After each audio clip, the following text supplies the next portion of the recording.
अस्सलाम वालेकुम everyone, I am Zubair Saleem और the topic is accounting standard for NPO.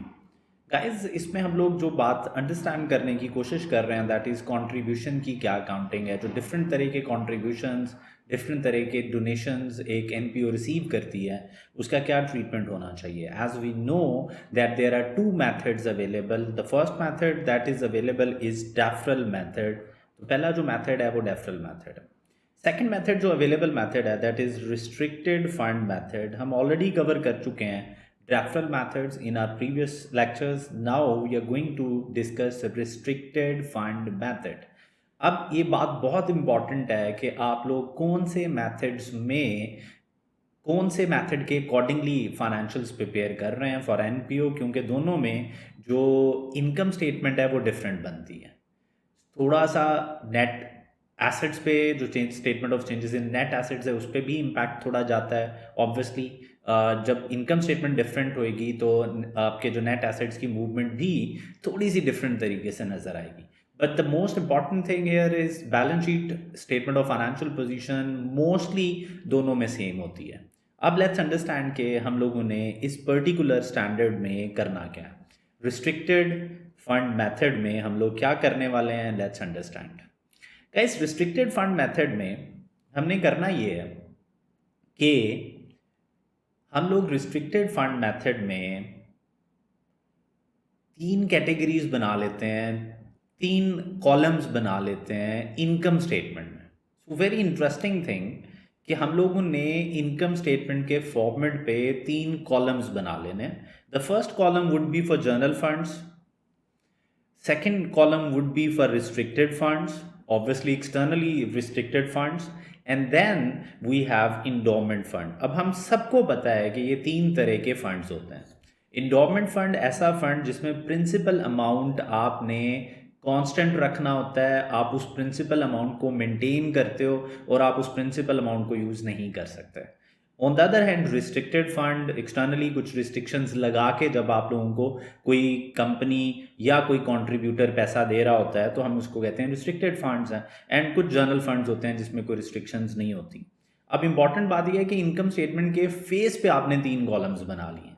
अब मज़े की बात यह है कि इंतहाई इजी टॉपिक मेथड वो क्या है कि जो भी कंट्रीब्यूशन आपको रिसीव होगा, जो भी कंट्रीब्यूशन आप रिसीव करेंगे, आपने देखना है यार कि वो कंट्रीब्यूशन कौन सा है। अगर वो जर्नल कंट्रीब्यूशन है, कोई रिस्ट्रिक्शंस के बगैर है, तो आप उसे यहाँ पे इनकम बना लेंगे।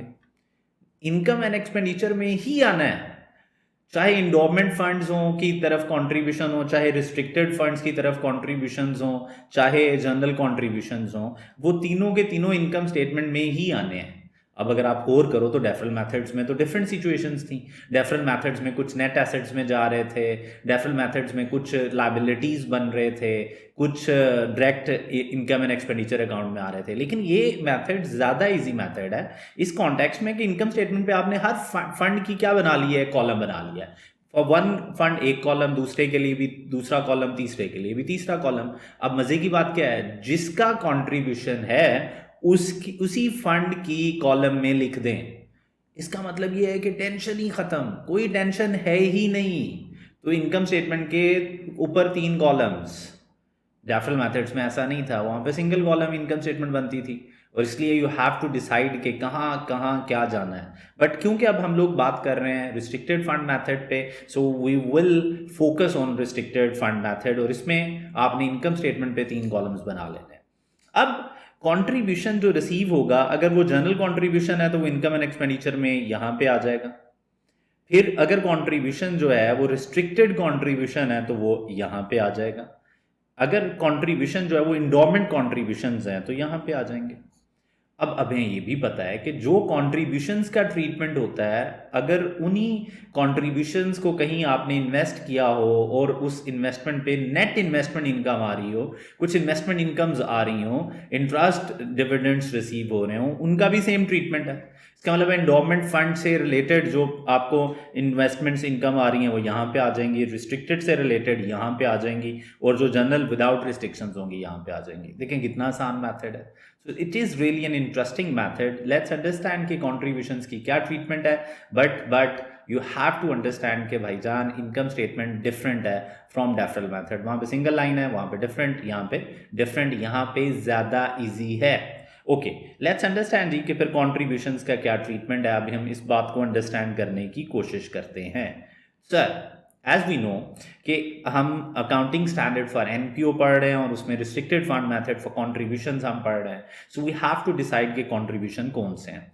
सर अगर तो इंडोमेंट कॉन्ट्रीब्यूशंस है मेरे बच्चों, तो ये रिकग्नाइज होगा as revenue in the current period. जो करंट पीरियड का इंडोमेंट कॉन्ट्रीब्यूशन है वो करंट पीरियड के इनकम एंड एक्सपेंडिचर में रेवेन्यू बन के चला जाएगा, यानी कि इनकम के हेड में इनकम बन के चला जाएगा।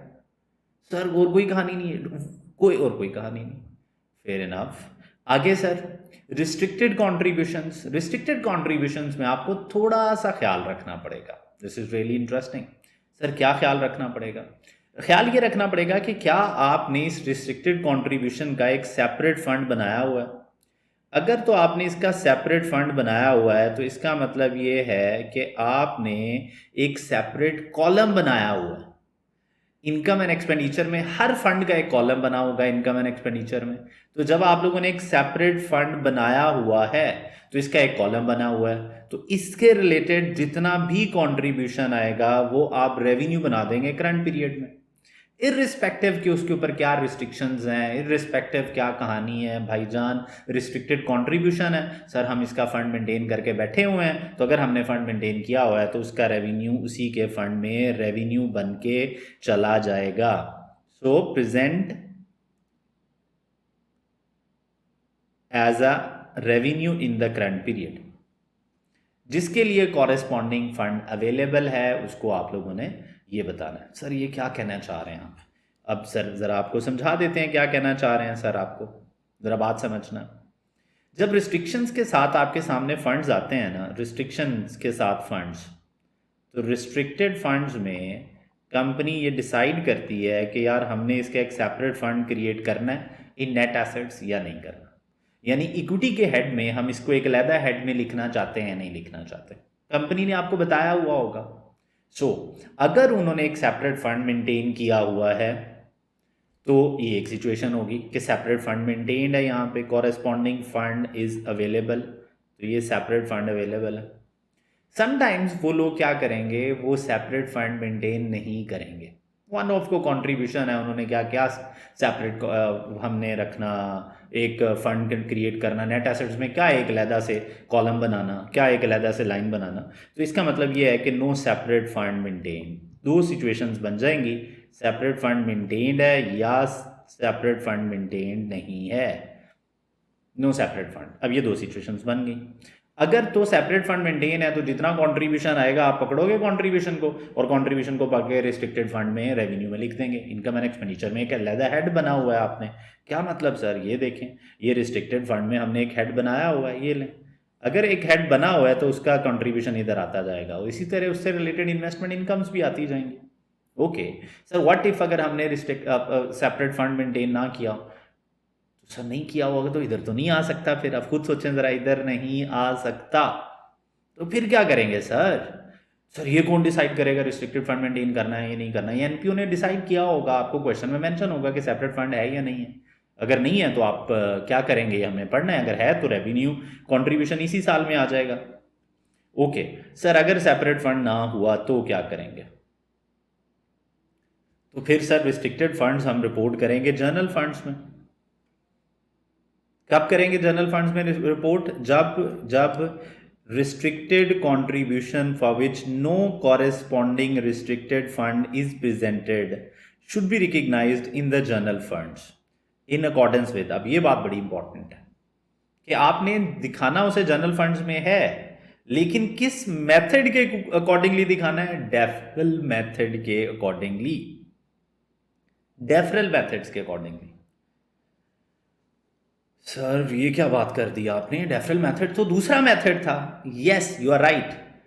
तो ओवरऑल रिस्ट्रिक्टेड फंड मेथड में अगर आपने फंड मेंटेन किया हुआ है तो रिस्ट्रिक्टेड फंड मेथड लगेगा, रिस्ट्रिक्टेड फंड मेंटेन रखे हुए हैं रिस्ट्रिक्टेड फंड लगेगा। और ये क्या फंड है, ये क्या काउंटिंग है, इंतहाई आसान कंट्रीब्यूशन जो आया इस फंड में दिखा। सर अगर आपने नहीं मेंटेन किया हुआ रिस्ट्रिक्टेड फंड तो फिर आपको इस पर्टिकुलर कंट्रीब्यूशन के लिए, जो रिस्ट्रिक्टेड कंट्रीब्यूशन है, इसके लिए डेफरल मेथड लगाना पड़ेगा।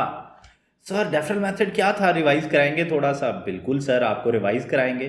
सर डेफरल मेथड कहता है कि सबसे पहले चेक करो कि किसी एक्सपेंस की रिस्ट्रिक्शन के साथ आपको मिला है कंट्रीब्यूशन, या किसी कैपिटल एसेट की वजह से मिला है।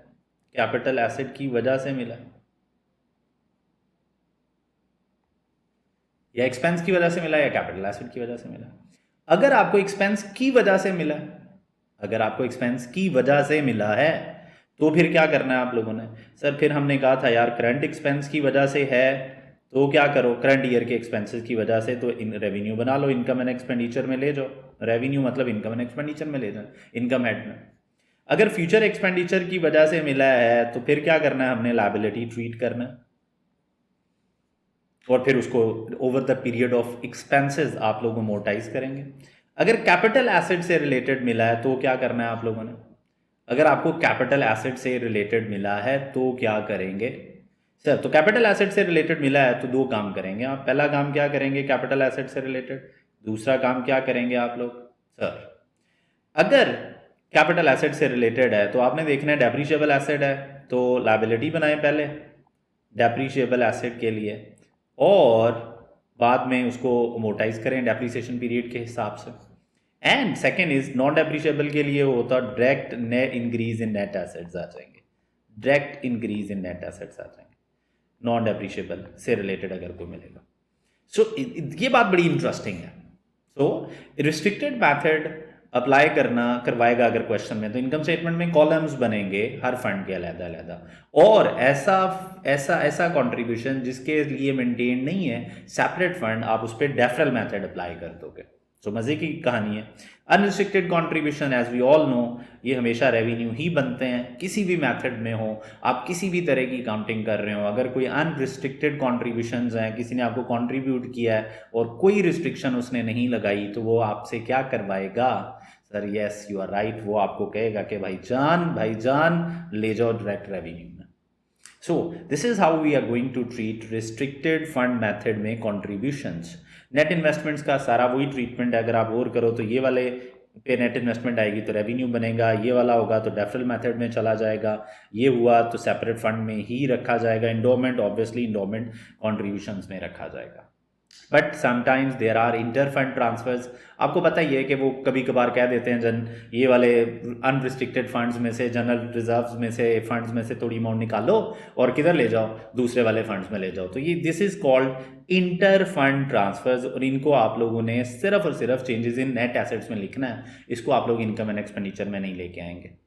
इसका मतलब क्या है सर? इसका मतलब ये है कि अगर उसने आपको कहा कि जनरल फंड में से 3 निकाल के इंडोमेंट फंड में ले जाओ, 5 निकाल के इंडोमेंट फंड में ले जाओ, तो 5 इधर से लेस करके 5 इधर आप इनकम एंड एक्सपेंडिचर के फॉर्मेट पे नहीं कर सकते। ये काम आप लोगों ने कहाँ ही करना है, statement of changes in net assets में करना है आपने। ये काम सिर्फ और सिर्फ इधर होगा। ये बात डेफरल मेथड में भी ऐसे ही थी और यहाँ पे भी ऐसे ही है। Okay fair enough. इसका मतलब ये है कि ये जो 3 कॉलम्स बनेंगे ये कॉन्ट्रीब्यूशंस के लिए, और उनकी से रिलेटेड इन्वेस्टमेंट इनकम्स इधर आनी है, इधर आनी है, इधर आनी है। Yes sir you are right, इधर ही आनी। ओके एंड व्हाट अबाउट अगर यहाँ से निकाल के कुछ इधर लेके जाना है, तो ये इंटर फंड ट्रांसफर्स हैं, ये इधर नहीं आएंगे। ये statement of changes in net assets में जो डिफरेंट हेड्स बने हुए हैं वहाँ पे रिप्रेजेंट होंगे। तो सर इस पे कोई क्वेश्चन करना है? बिल्कुल सर, आगे क्वेश्चन आ रहा है। So this is how we are going to treat restricted fund method contributions guys. I hope आप लोगों को समझ आई होगी। प्लीज़ इसको मेमोराइज करना है, इसको माइंड में इस्टेब्लिश करना है कि व्हाट आर द ट्रीटमेंट्स। अगर आप इनको इस्टेब्लिश किए बगैर आगे बढ़ोगे तो then there would be a problem in the upcoming examples. मिलते हैं नेक्स्ट वीडियो में, जिसमें मैं आप लोगों को इन्हीं कॉन्ट्रीब्यूशन से रिलेटेड कुछ क्या दूंगा, एग्जाम्पल्स दूंगा और उन एग्जाम्पल्स के सॉल्यूशंस दूंगा, ताकि ये वाली बातें हमें बहुत अच्छे तरीके से समझ आएँ। अभी के लिए इतना ही। Thank you so much. Stay blessed. अल्लाह हाफिज़।